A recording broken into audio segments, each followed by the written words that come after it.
गोयचे लोक 1961 पोर्तुगीजाच्या दगडमुस्तींतल्यान धापटशाहींतल्यान मुक्त जाले. स्वातंत्र्य सैनिकांनी गोंयांत बलिदान दिलें.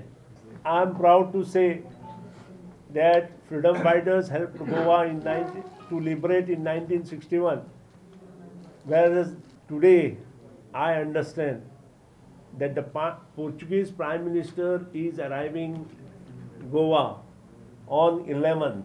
I heartily congratulate him and also request him, after reaching Goa, he should apologize each and every person of the Goa.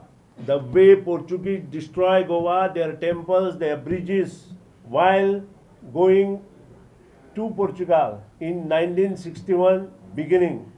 The people of Goa do not forget this, and that is the reason it will be highly obliged if he apologizes the public of Goa.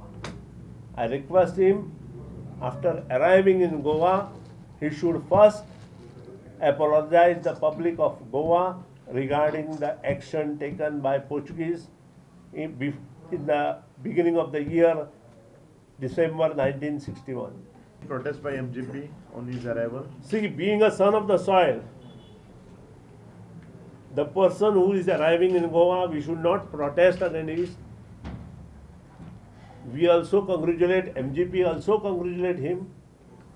But in the same manner, we should also make an apology towards the destruction of Goa. Goa सुरक्षा मंचाकूय सुदीन आणि मोगोची भूमिका मान्य ना. आम्ही openly त्याचे स्वागत करूच शकना.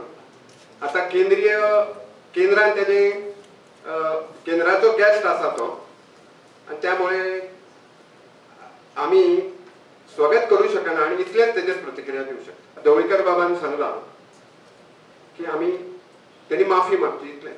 तर तुम्ही एग्री करता माफी मागची? डेफिनेटली.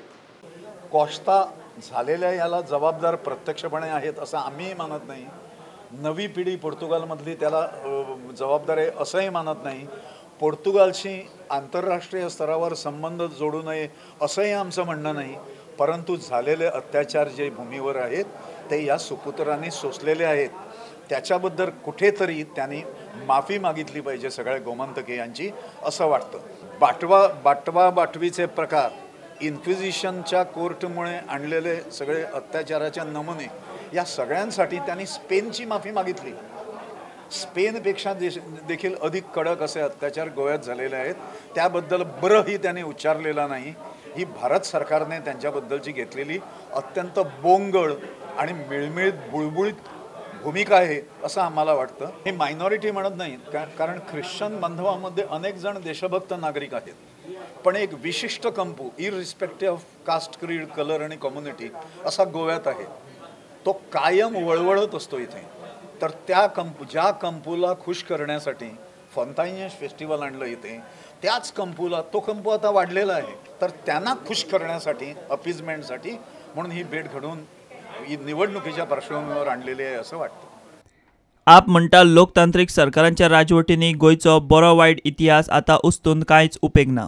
पुर्तुगाल आणि भारत दोन फ्रेंडली नेशन्स, आणि दोन इश्टां मदें एपॉलॉजी म्हणल्यार म्हाका दिसना की सारकें आसा म्हणून.